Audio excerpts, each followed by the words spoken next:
Hey everyone, welcome to the video. This will go over the Folds of Honor QuikTrip 500 at Atlanta Motor Speedway on Sunday, June 7th at 3:30 p.m. Eastern.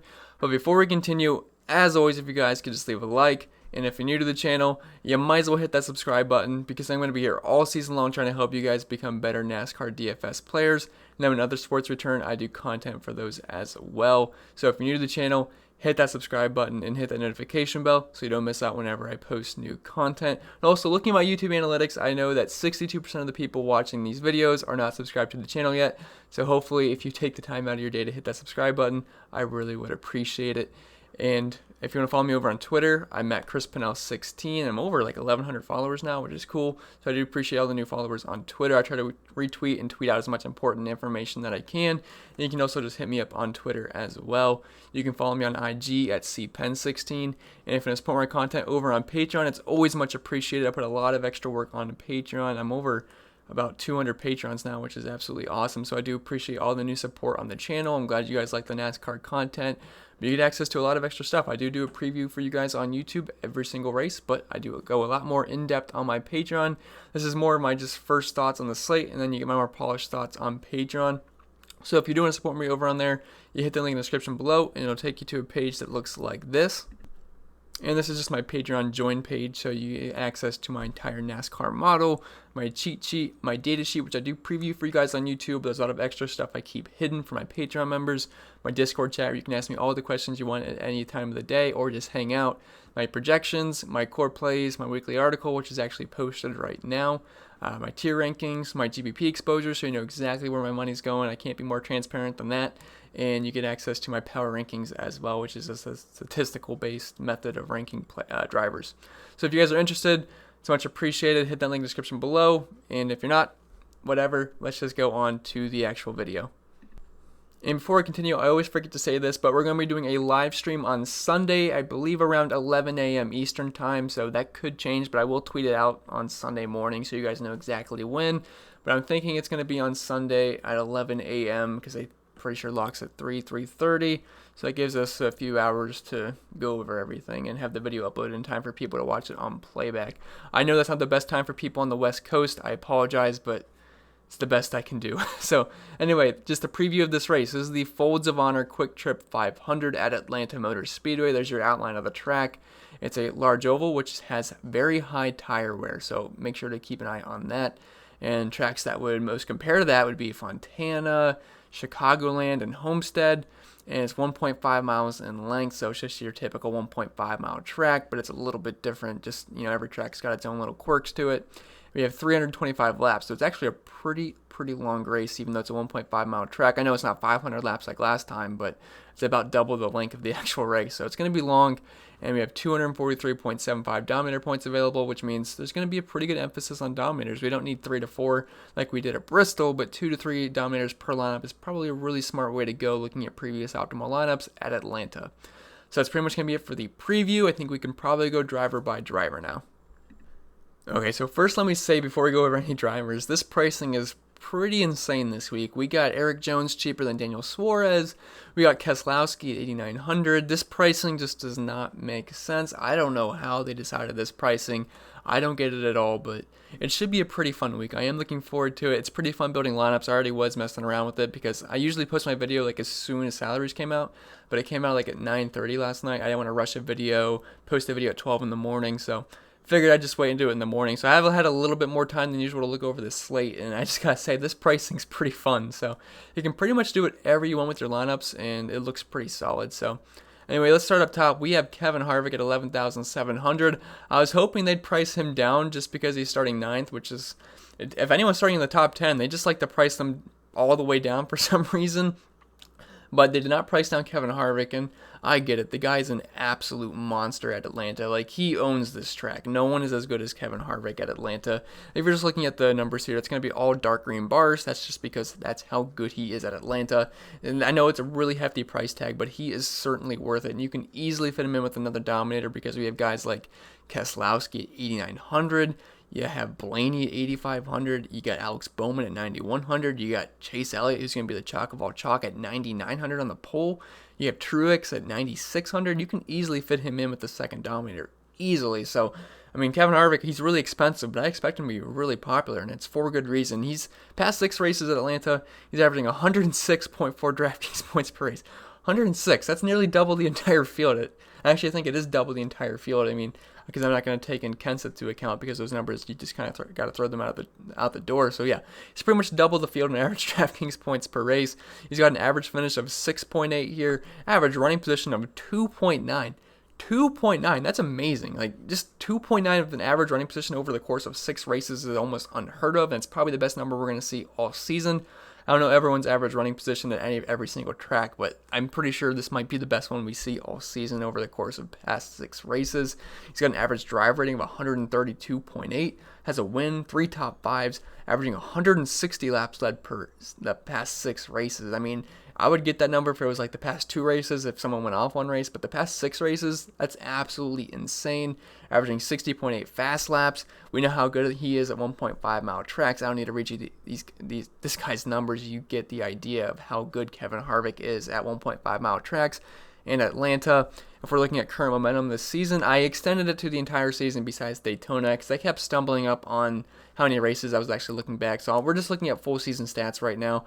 And Harvick, him and Chase Elliott are pretty much the top dogs, and Keselowski, and even Bowman's been up there, but he's had a couple of incidents that have kind of killed some of his averages. But just Kevin Harvick this season, averaging nearly 70 DraftKings points per race, average finish of 6.3, running position of 7, average drive rating of 112.1, 1 win, 3 top 5s, 6 top 10s, averaging nearly 50 laps led per race, nearly 30 fast laps. The guy's just been insanely good. There's nothing bad I can say about Kevin Harvick. I mean, besides his price tag, but with how cheap everyone is, or not everyone, but how cheap a lot of guys in good spots are, you can easily fit in Kevin Harvick. So definitely like Harvick. I know he's expensive, but if he leads 200, 100 laps, it doesn't matter how expensive he is. So definitely have interest. He has a little bit of PD upside as well, starting 9th. Right below him, we have, I almost said Kevin Busch. Kyle Busch at 11,200. He is starting 4th. And I got to say, don't have a lot of interest in Kyle Busch. I did last week at Bristol because Bristol is pretty much his track, and he was yet to lead a lap the entire season heading into Bristol. And then what do you know? He leads a bunch of laps. I think he led near 100, and pretty sure he was in the optimal lineup. Really good race for Kyle Busch. But I think I'm going to back off him in Atlanta here. I think there's just many better options than Kyle Busch. I'd much rather play Kevin Harvick for 500 more. I'd rather play Logano, and I'd rather play the guys in that 9K and 8K tier. Well, I guess Keselowski's the only guy in the 8K tier, but not a lot of interest in Kyle Busch. Would I ever recommend full fading someone? No, but I just don't really see it working out for Kyle Busch here. I mean, it's not even his best track in the world. He's only averaging 43 DraftKings points per race. Now, a lot of these guys' average GK points per race are going to be a little bit deflated due to Kevin Harvick averaging 106 DraftKings points per race. But still, I mean, Kyle Busch, I mean, it's not like he's bad here, but average finish of 9.6. Average running position of 12.3, but only 1 top 5 the past 5 races for him, 3 top 10s. Doesn't typically lead laps here, only averaging 2.2 laps led per race and 13 fast laps.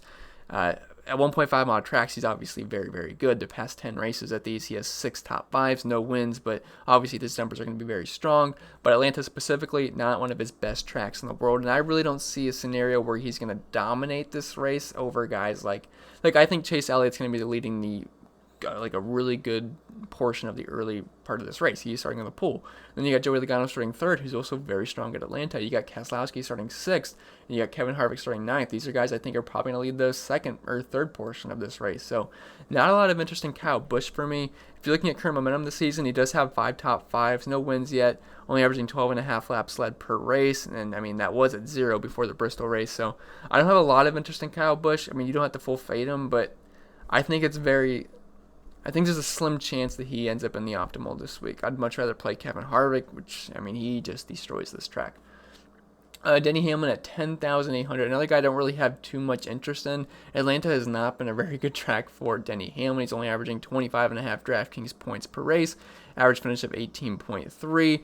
Average running position of 11.3. So you can see he's getting a little bit unlucky there. Incidents happen. He does have 2 top 5s. Not really a dominator here at 12.8 laps led per race. Average fast laps of 10.3. But if you extend this to 1.5 mile tracks, obviously his numbers are going to be pretty good. Usually at 1.5 mile tracks, the best drivers, they rise to the top. You know, the cream rises to the top here. You're going to see guys like Truex, Elliott, Logano, Hamlin, Busch, Harvick. They're all good at these types of track. types of tracks. But Denny Hamlin, just not someone I have too much interest in. I'd rather play Joey Logano. I know Hamlin's been having a really good season. It looked like he was going to more than likely win the race on Sunday at Bristol until he wrecked and spun out, which Bristol was an insane race. I've never had so many people that I played wreck in one. I don't even think Daytona I've had that many people wreck before. Like, everyone I liked wrecked. It sucked.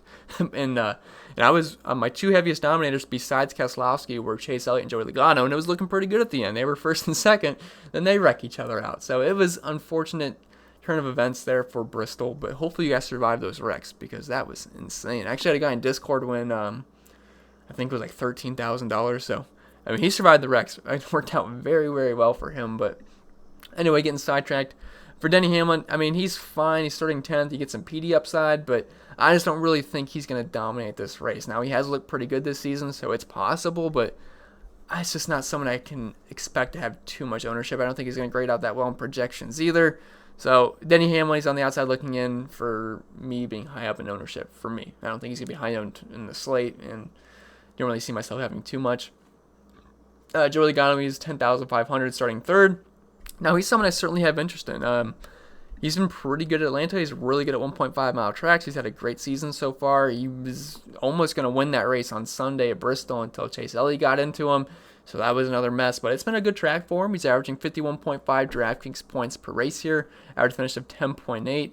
Average running position of 8.4. Drive rating of 101.9. 1 top 5, 3 top 10s. I mean, it's been a pretty good track for him. He's led laps here, averaging 17.8 laps led, 19.5 fast laps. If you're looking at his numbers at 1.5 mile tracks, they're one of the best in the entire series. He has an average finish of 8.3, running position of 8.2, 106 drive rating, 4 top 5s, 1 win, leading a lot of laps. A lot of good things to say about Joey Logano. If you look at the momentum, average running position of 7.7, 2 wins, 2 top 5s, good drive rating, good average DK points per race. I like Joey Logano. I certainly want ownership to him. Do I like him more than I like Kevin Harvick or Chase Elliott? No. So I'm going to be just, in general, lower on him than I am those guys, but I still think Logano's fine. I mean, if he ends up passing Chase Elliott early on, I mean, it's going to really suck for Chase Elliott, and it's going to be pretty good for Joey Logano owners, because I expect him to be decently low-owned, and we'll never know what happens after the first round of pit stops. So, I mean, if Chase Elliott loses the lead and a guy like Logano gets out front, he could lead a good chunk of the race. So, Logano, yeah, certainly want ownership to him, but if I'm building one lineup, I'm not really sure he would make it. Jimmie Johnson, he's 10,200. Pretty sure he was in the optimal last race. He looked really good. Him and Clint Boyer, actually, what'd they finish? Like, I think they're pretty sure they were both in the top 5. I forget exactly where they finished. I know Clint Boyer finished second, but yeah, Jimmie Johnson, he had a pretty good race, and he's starting 15th, which makes him interesting. I just don't think I'm going to have too much of him, because I want to play Chase Elliott. I want to play Truex. I want to play Kurt. I want to play Logano. I want to play Harvick. So how in the world am I going to fit Jimmie Johnson in at 10,200? I mean, he's fine. He's been fast all season. We know that.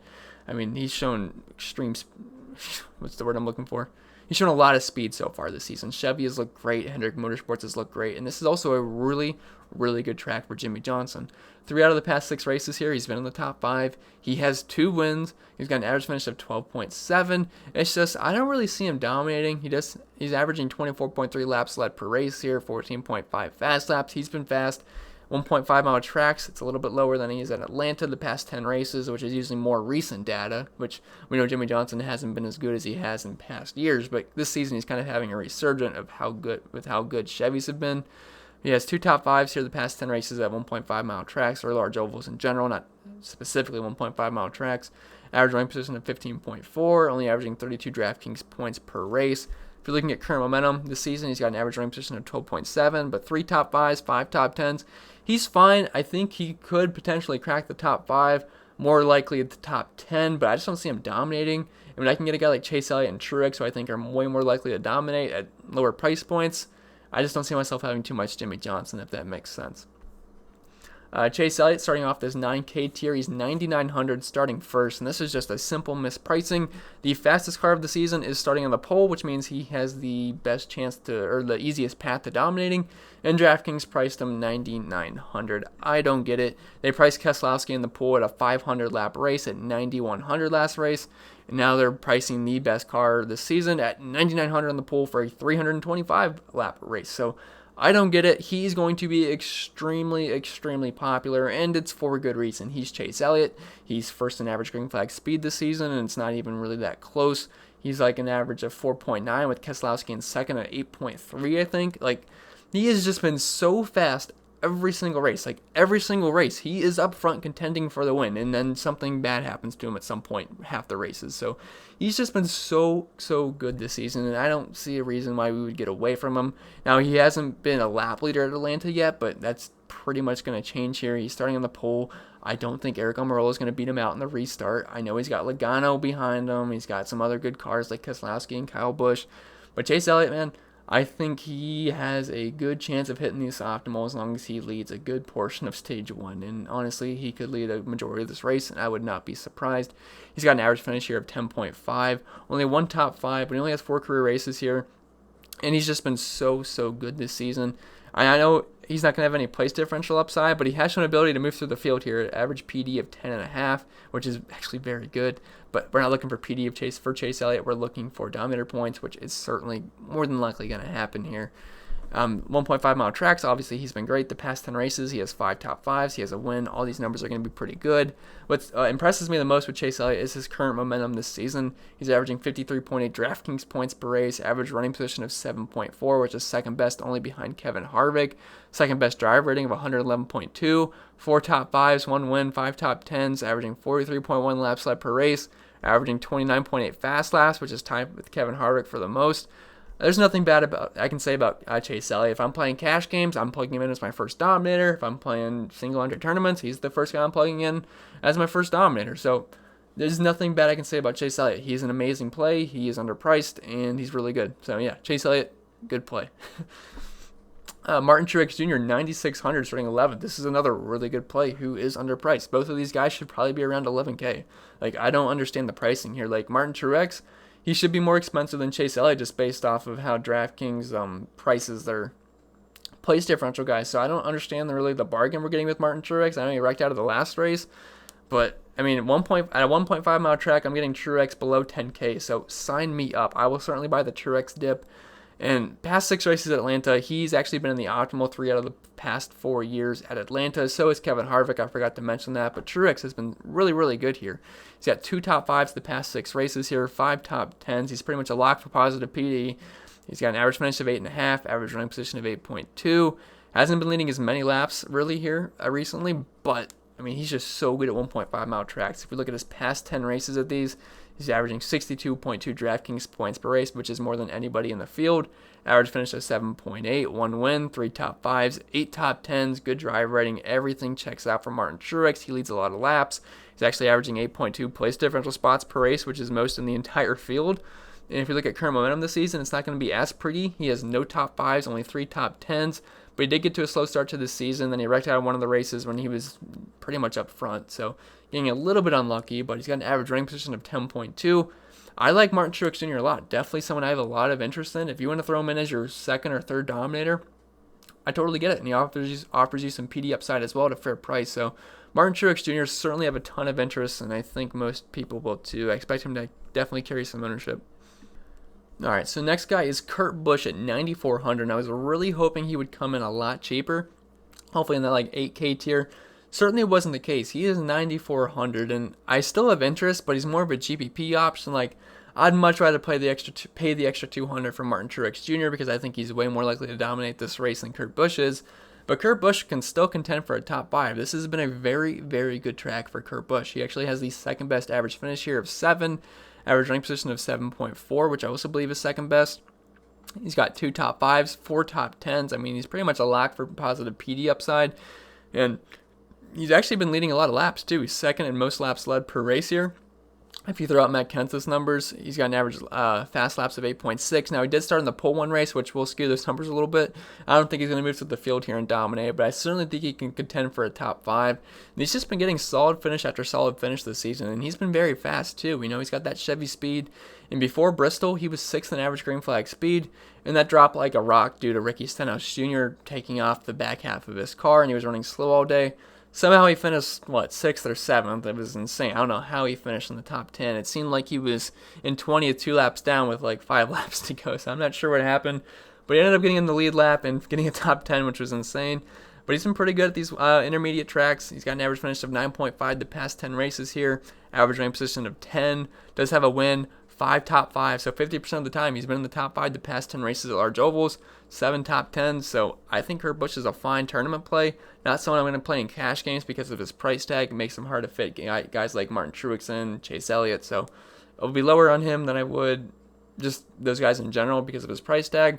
And I think his dominator upside is limited, but still plenty of interest. If you look at his current momentum this season, average finish of 9, 3 top 5s, 6 top 10s, which is very, very good. That's more than Chase Elliott. That's more than Truex. So it's actually tied for the most with Brad Keselowski and Kevin Harvick. So certainly have some some interest in Kurt Busch, but more so in tournaments than single entries. Yeah, Alex Bowman, he's 9,100 starting 8th, and he's a very interesting case this week. So I kind of went into this on detail in my preview article that I posted on Patreon.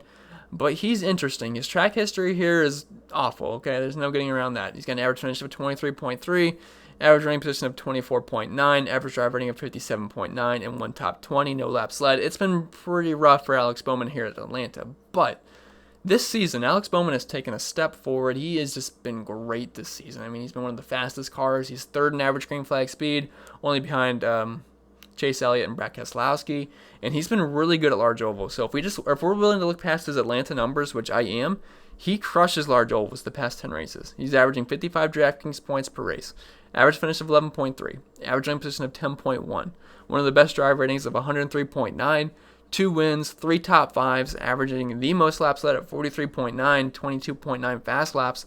I think Alex Bowman can be sneaky. I don't think a lot of people are going to play him. Everyone's going to play Keselowski. Everyone's going to play Truex. Everyone's going to play Elliott. Everyone's going to play Harvick. Where's that going to lead to Alex Bowman ownership? I think it's going to be pretty low. It's probably going to be below 15%, depending on who's touting him or not. I know no one's posted a video yet, so I don't know who likes who really yet, but I think Bowman's fine in tournaments. Not going to play him in cash games, but he's actually been really, really good at these high tire wear tracks. We know he's good at Chicagoland. He won that race. He was really good at Fontana earlier this season. It was like the second or third race. He dominated that race, scored over 100 DraftKings points, absolutely crushed it. And then I'm trying at Darlington. That's another high tire wear track, which I know is not a large oval, but still, he absolutely crushed it. He led over 160 laps. So Alex Bowman's been really good at these high tire wear tracks. He's been really good at large ovals. I think Alex Bowman's interesting in tournaments. I know the numbers here at Atlanta are awful, and the people are just looking at spreadsheets and not actually looking into how they're performing this season or how fast Chevys have been or how fast Hendrick Motorsports has been this season. They'll probably just cross Alex Bowman off their list, which I get. But he's just been so fast this season. His history at large ovals are really good. High tire wear tracks have been really good for him recently. I think Bowman's interesting. I think you can play him in tournaments. He's been fast this season. We know that. Current momentum, he does have a win. Average running position of 9.9, which is a much better indicator than his average finish of 17. The guy's just getting a little bit unlucky in that part. He was running second when he crashed at Charlotte. Then he crashed out of Bristol. So average finish is going to suck a little bit, but his average running position is a much better indicator in my opinion. He's got 2 top 5s, averaging 45.8 laps led per race, which is second most. Average fast laps of 28. So I know the history at Atlanta is terrible. It is. It's terrible. But I'm willing to look past it, and I think he could be sneaky. I mean, if he gets up front, I don't think he's going to be that high owned, and you could certainly be looking pretty good. Again, not playing him in single entries or cash, but if you want to sprinkle him in tournaments, I think that's fine as a second or third dominator. And he's starting 8th too, so you get some PD upside as well, and I really don't think many people are going to play him. So starting off this 8K tier, we have Brad Keselowski, 8,900, and I think he's going to be one of the more popular plays of the entire week because he's 8,900. You would think DraftKings would price him up to 10K. I mean, he's a 10K driver, and he just started on the pool last week. He was 9,100. He led, I forget how many laps he led, but he had over 90 DraftKings points and won the race, and he's 8,900 for Brad Keselowski, one of the best drivers in the series. I don't understand it. This is one of his best tracks. He's actually been in the optimal lineup at Atlanta 3 out of the past 4 seasons. So that Truex has done that, Harvick has done that, and Brad Keselowski has done that, if you guys are sensing a theme here. So yeah, Keselowski is very, very good at Atlanta. I don't understand the pricing here, guys. This is one of his best tracks, and he's one of the best drivers here. He's got an average running position of 7.6, average driver rating of 106.6, which is second best on the slate. 2 wins, which is tied for Jimmie Johnson for the most. 3 top 5s, which is tied for Kevin Harvick and Jimmie Johnson for the most. 5 top 10s, which is tied for the same guys, plus Truex. He leads laps here. He was in the optimal lineup last year. I don't understand the pricing. I mean, if we look at current momentum this season, he's been great. He's averaging 60.5 DraftKings points per race, average finish of 6.1, average rank position of 9.8, 2 wins, 4 top 5s, 6 top 10s. He's leading a lot of laps. What's not to like about Keselowski here? He is way underpriced, and the thing is, you can fit him in with Chase Elliott and Kevin Harvick if you want to. It's really easy to play Elliott, Truex, and Keselowski in the same lineup. I mean, that's really easy. None of them are above 10K, so I love the price on Keselowski. I expect him to be pretty high owned. He's going to grade out really well in my projections. I haven't ran him yet, but I know he's going to. It's impossible not to at 8,900. So, yeah, Brad K, 8,900 starting 6th. Look, there's a good chance he can get up front at some point. He's probably going to be in the top 3 at one point, or hopefully around the end of the race. So, Keselowski, excellent option. Love the price. Severely underpriced. Clint Boyer, 8,700. This is probably the first guy I'm just willing to not really want to play. I know the price isn't too bad. Certainly came down from last week. Let me get some water really quick.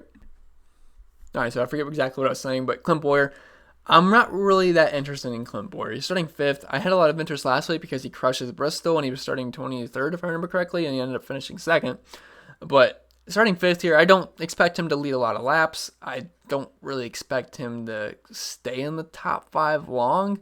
I mean, he could. He has 2 top 5s for the past 6 races, but I mean, just give me Keselowski. Give me Blaney at 8,500, honestly. I know he hasn't had the best track history at Atlanta, but just this season, Blaney's been looking really good, especially at large ovals. So I'd rather play Blaney. I'd rather play Reddick. So I don't see myself having too much Clint Boyer. Could he stay in the top 5? Sure. He's done it 2 out of the past 6 races here, but I don't expect him to lead laps, and it's just not really someone I have a lot of interest in. And he tends to, I don't know, I like Clint, but something bad tends to happen to him every single race, it seems like. It didn't happen last week, but I don't know. It just seems like that happens with Clint Boyer. And if you look at his track type form, the past 10 races at large ovals, he's only averaging. Sorry, the noise scared me. Let me make sure my. Okay, we're still on HD. Okay.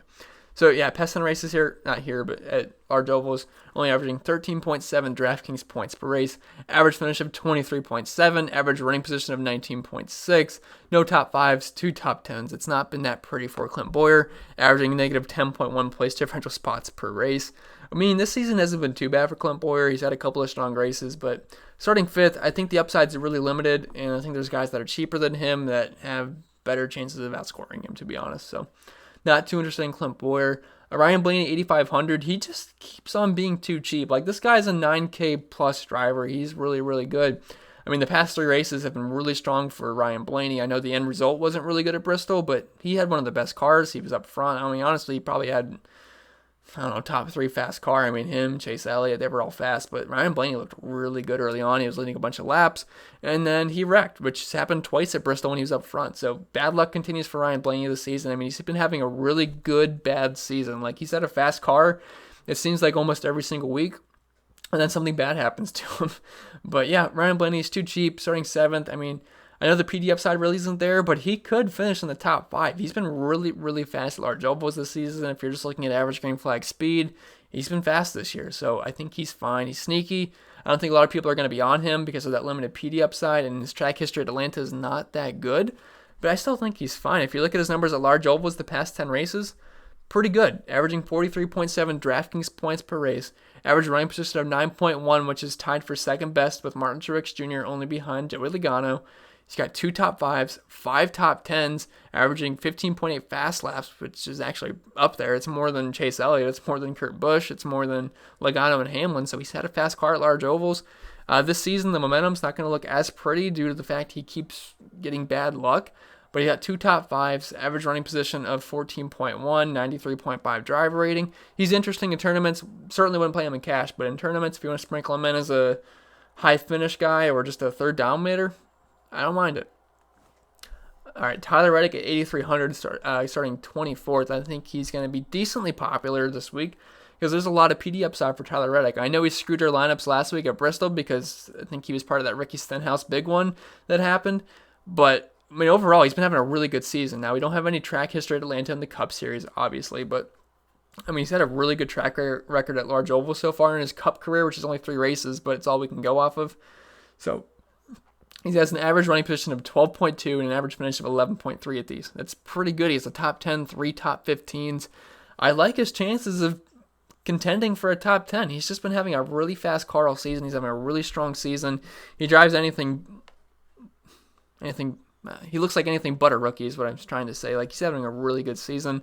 Overall, he's got an average running position of 16.5, 2 top 10s, 5 top 15s. I think Tyler Reddick's a really safe bet for positive place differential points, and certainly someone I have interest in. If we don't play him in cash games, I get it because there's a lot of room for potential there. You could get around 15 PD spots, even more. Just depends on how fast he is, which he's had a fast car all season. So Tyler Reddick certainly have some interest starting 24th. Matt Kenseth, he's starting 19th at 8,100. So if you're looking at track history here, I'm throwing it out the window because circumstances have changed. He's in a new car, a new team, and he was retired. So again, throw these numbers out the window. But just overall, he was really good at Atlanta. Average finish of 7.3, averaging 60 DraftKings points per race. 3 top 5s the past 4 races. So it was a very good track for Matt Kenseth. But if we're looking at his numbers this season so far, it's not that great. Current momentum, he's got an average DraftKings points per race of 17.2, average finish of 21.2, average rank position of 19.5, 1 top 15, and looking at large ovals the past 2 races so far this season, average finish of 25. It's not pretty for Matt Kenseth. Not someone I have a ton of interest in. I'd rather play Byron. I'd rather play Reddick. So Matt Kenseth's not someone I see myself having too much interest in. Could he get in top 15? Sure, but I'd just rather play the guys right around him, which I think have more upside at not better price points for Reddick, but the upside's better for Reddick, and then the price point for Byron's better. So, but speaking of Byron, he comes in at 7,900, which I think is just a bit too cheap. So I certainly have a lot of interest in William Byron. Now, we only have 2 career cup races at Atlanta for Byron, but those 2 times he was in the top 20, so that's positive PD so far. But he's got an average finish of 17.5, average DraftKings points of 30. But if we extend these numbers to large ovals, the numbers look pretty promising. So again, he's starting 20th, but he's got an average running position of 11.3, average finish of 13.1, 1 top 5, 4 top 10s, 9 top 20. So 90% of the time we're going to get positive PD. So outside of a wreck, I think Byron's going to be a pretty safe bet for fantasy points, especially at 7,900, which makes him a pretty good value.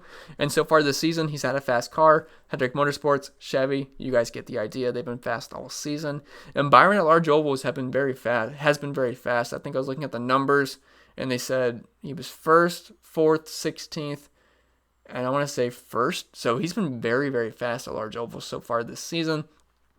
And I lost my spot. But yeah, anyway, average on position of 13.8 this season, 4 top 15s, 1 top 10. So Byron, at 7,900 starting 20th, I think he's going to be a pretty solid option, and I can see him carrying some ownership for sure. Bubba Wallace, 7,700 starting 23rd. So I really didn't even like Bubba Wallace when he was, starting 37th or 38th at Bristol, because I thought Christopher Bell was going to be a much better play, which Christopher Bell crushed, but Bubba Wallace also crushed. So I guess I kind of screwed myself by not really having much of both. I had a lot of Christopher Bell, but I really didn't have much Bubba Wallace, so that hurt me. But starting 23rd at 7,700, I think we can finally jump off the Bubba Wallace train, because 7,700, he needs to be in the 30s at least for me. Starting 23rd, his history at Atlanta has not been that great. Average finish of 29.3. Average rank position of 26.5. No top 20s. I know he's looked a lot better this season. If we look at current momentum this season, he's got an average running position of 22.9, 1 top 10, 2 top 15s, average finish of 21.9. But you need to be a lot cheaper than that for Bubba Wallace. 7,700 is a lot of price to pay for a guy that I think probably finishes around where he starts. So a lot of interest in Bubba Wallace for me. Ricky Stenhouse Jr. at 7,600. Sorry for the quick cutout. I gotta drink some water. I don't know. I don't usually do my videos in the morning, so maybe just throat's still getting ready for the day. But anyway, Ricky Stenhouse Jr. starting 22nd. He screwed a lot of my lineups on Sunday because he took out all my guys. He took out Custer, he took out Reddick, and he took out some other guys too. So he was just a bowling ball, and he took out all my guys. It was terrible, but this isn't the worst track for him. I will say that. He's got an average finish of 18.8, average running position of 16.4. 2 top 15s, 4 top 20s. That's really not that bad. And actually, the past few races, he has looked pretty fast, so I'll give him that. I think he's fine. You could sprinkle him in. I think he's more than likely going to get you a positive PD unless he wrecks, which he tends to wreck a lot, so it happens. But past 10 races at large ovals, he's got an average finish of 18.1, 2 top 5s, 2 top 10s, 4 top 15s, and 6 top 20s. It's really not that bad so far this season overall. Again, these numbers are going to be a little bit skewed due to him wrecking out of quite a few races. But average finish of 21.6, average running position of 22.8. It's not terrible, guys. I don't have a ton of interest here, but you can certainly sprinkle him in and hope he just continues that speed he's had the past couple of races. Christopher Bell, 7,400 starting 27th. I expect him to be very popular this week, especially if you're just looking at game logs. He crushed last week. He was in the optimal.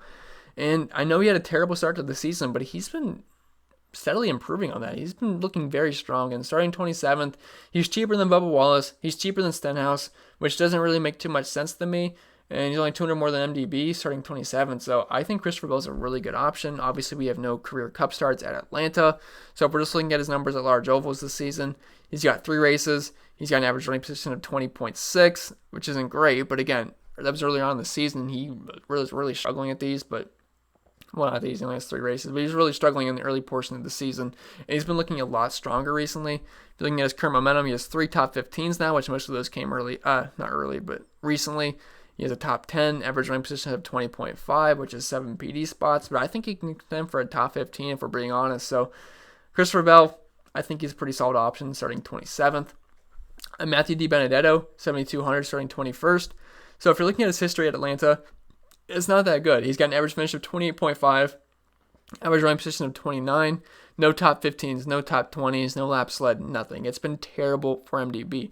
But now he's in pretty good equipment, and again, he was in worse equipment. I mean, they only run once a year here, so I mean, if you're looking at the past 4 races, that's from all the way from 4 years ago. So he's in the best equipment he's ever been in. So let's just look at his numbers at this season for his current momentum. He's got an average finish of 14.4, average running position of 14.8, 1 top 5, 2 top 10s, 5 top 15s, 7 top 20s. I think he's going to finish higher than where he started. He's only 7,200. He could contend for a top 10, I think more than likely a top 15, but it's a really fair price point for MDB, so I certainly have some interest. You can sprinkle him in. I don't know if I'd go there in cash games, but the price is nice, and I think he can get you anywhere from 5 to 10 PD spots. So Matthew DiBenedetto, I think he's actually a pretty solid option at a fair price point. Ryan Newman, he's starting 17th. Not a lot of interest here. Now, this actually hasn't been the worst track for him by any means. He's got an average running position of 12.7, which is pretty good. Average finish of 18.5 is not that great, but I like to use running position over average finish. He's got a top 10, 3 top 15s. It's not that bad. It's just, I don't know, there's not a lot of upside here, and I'd rather play MDB, I'd rather play Bell. I don't know if I'd rather play Suarez, but I'd rather play some other guys in the 6K range. So Ryan Newman, not someone I really think I'm going to have too much interest in. I mean, this season he's got an average running position of 17.3, 4 top 20s. So I think he probably finishes right where he starts, which is not really what I'm looking for at 7,100. So Newman's okay, but I don't think he's going to have much upside at all. Daniel Suarez at 6,900. That's a lot of salary to pay for a guy driving a lawnmower. I got to say, that's a lot of dough. Starting 37th, I know he did great at Bristol, but again, at Bristol, those backmarker cars are, they're more evened out at Bristol on a short track than they are at a 1.5 mile track like at Atlanta. Like these guys, they're just not going to look as good. Okay, so I don't think the cars are going to hold up as well. Again, it's a high tire wear track. I mean, I know Suarez is starting 37th, and it's just he's probably going to finish around 30th to 25th, anywhere around that range. And that's, I mean, for 7K, I want a guy that can finish inside the top 20, which that's not going to happen for Suarez at Atlanta. I know if you're looking at his numbers here, you're thinking, why not? Well, don't forget, he's in much worse equipment now. He was in Stewart-Haas equipment. Now he's riding the lawnmower. He's got an average finish of 15.3. That was with Stewart-Haas equipment. Now, if you're looking at his numbers this season, he's got an average running position of 27.8, average finish of 25.8, driver rating of 44.7, which is just horrendous. Obviously, by far the worst in the 6Ks here. 1 top 20. So Daniel Suarez, I know he's got a lot of PD upside, but no thank you with that price tag. I mean, that's just a terrible price to pay for Daniel Suarez. Aric Almirola at 6,800 starting second. So I was really hoping Almirola would be in that 10th or 12th range because of the random draw, but unfortunately he's starting second. But this was it's a really good track for Almirola. He's got an average finish of 13.8, 2 top 10s, 4 top 15s, 5 top 20s, but starting second, he's not going to beat Chase Elliott on the restart. He's not going to hold off Logano. He's not going to hold off Kyle Busch. He's not going to hold off Keselowski.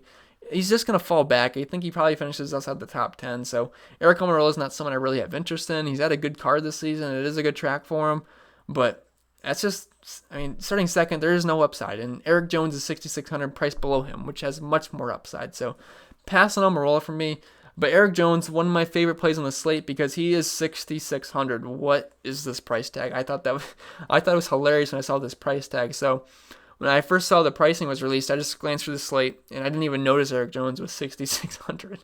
I thought I missed him in that 8K tier. He's priced below Daniel Suarez. Like, what the heck is DraftKings thinking? I don't get it. 6,600? He was just in the optimal lineup. He scored over 60 points, and he was 7K that race. Now they dropped his price to 6,600. I don't get it. And this is a really good track for Erik Jones. He only has 3 career cup races here, but he's got an average finish of 10.7, average running position of 13.7, 1 top 10, 3 top 15s, and he's actually really good at these high tire wear tracks over the course of his young career. Just looking at them, he's had, I think it was 5 top 10s at the past, whatever, how many high tire wear tracks it was. So yeah, he's been a pretty good finisher at these high tire wear tracks. He's got 6 top 15s the past 10 races at large ovals. And if you're looking at current momentum this season, he's got 2 top 5s, 3 top 10s, average running position of 13.9.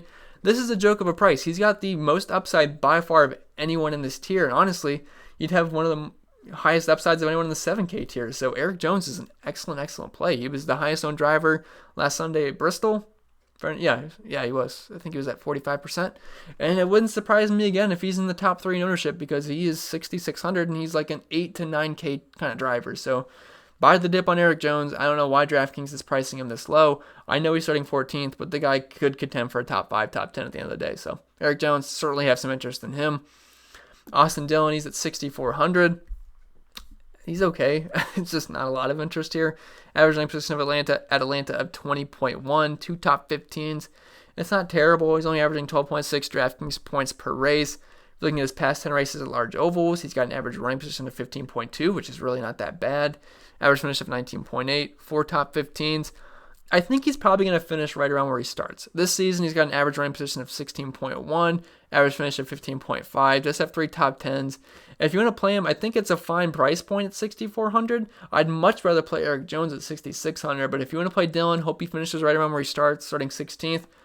I don't hate it. He's going to finish higher than guys like Ty Dillon, Priest, Custer, Nemechek, so, I mean, he's fine at 6,400. It's definitely someone you could sprinkle in, but I'm much rather play Erik Jones. Ty Dillon, he's starting 28th. He killed our day and Ryan Blaney's day on Sunday, so that was a double whammy because I had a lot of ownership on both of those guys. So that sucked big time. I thought he could have avoided that wreck, but whatever. It's old news now, but Dillon's fine. He's 6,300, which is a little expensive, but starting 28th, he's going to move up. It's just I don't know how much he's actually going to move up. Past 5 races at Atlanta, he's got 2 top 20s, average running position of 23.9, average finish of 21.6. Past 10 races at large oval, it's even worse. 25.2 running position, 23.6 average finish. I don't expect much out of Ty Dillon. There's other guys I prefer at cheaper price points, but it's not terrible. I'm definitely going to have some ownership to him. It's just I'm not that excited to play Ty Dillon. So it's a guy you can sprinkle in, but not someone I'm going to have too much ownership on. Ryan Priest at 6,200. He's starting 29th. We only have 1 career cup race at Atlanta, and it did not go well for Ryan Priest. He finished 35th. But he did have an average running position of 20.1, which is, again, what I like to use as a better indication of performance that race. So if he could get around 20th, which I don't think is as likely, I think he probably finishes anywhere from 20th to 25th. That's still not bad at 6,200. I don't know who's going to be higher on Ty Dillon or Ryan Priest.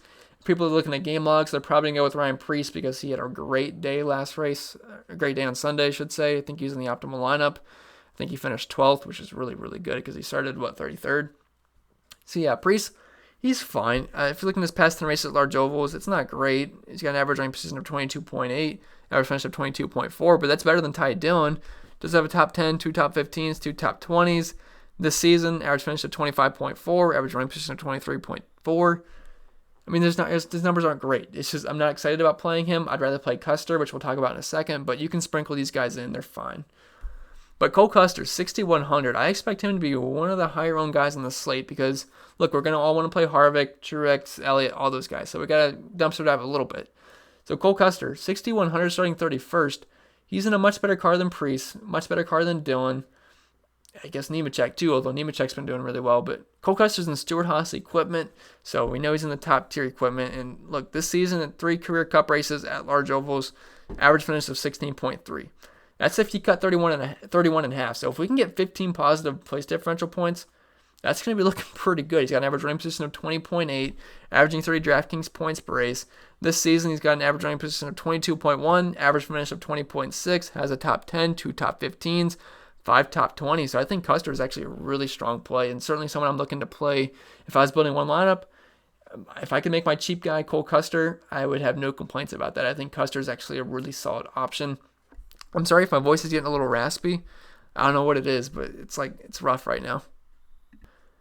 All right, so moving this along, we have John Hunter Nemechek at 6K starting 18th. Now, a guy I'm probably going to have some ownership on just because of his starting spot. And I got Custer starting 31st. I got Priest at 29th. I got Dillon at 28th. And then I got Michael McDowell, which we'll talk about in a little bit. So not going to be that high on John Hunter Nemechek, but he's been having a pretty strong season. He's outdriving his equipment, that's for sure. If you look at his current momentum this season, he's got an average finish of 20.1, average rank position of 21.8, 3 top 15s, 4 top 20s, 1 top 10. There's potential for him to get in the top 15. I'm not sure how likely that is. I mean, I like the guy. He's been one of my favorite drivers to roster this season when he was earlier in the year when he was cheaper, but he's okay. He's definitely the tournament pivot off of a guy like Custer because he's 100 cheaper. It's just I think Custer and Nemechek can probably finish right on the same spot, and Custer's starting 31st. So it's just Nemechek's kind of on the outside looking in for ownership for me because of starting spots. But he's okay in tournaments, but I would be very cautious with it. Like I'd much rather play Custer. Chris Buescher at 5,900. He's really cheap again, but he's starting really high at 13th. I just don't think there's a lot of upside here. Numbers at Atlanta have not been pretty. Average running position of 25, average driver rating of 53.7, average finish of 21.5, 1 top 10, 1 top 20. I'm probably not going to have any Chris Buescher. I feel like he probably finishes around 20th.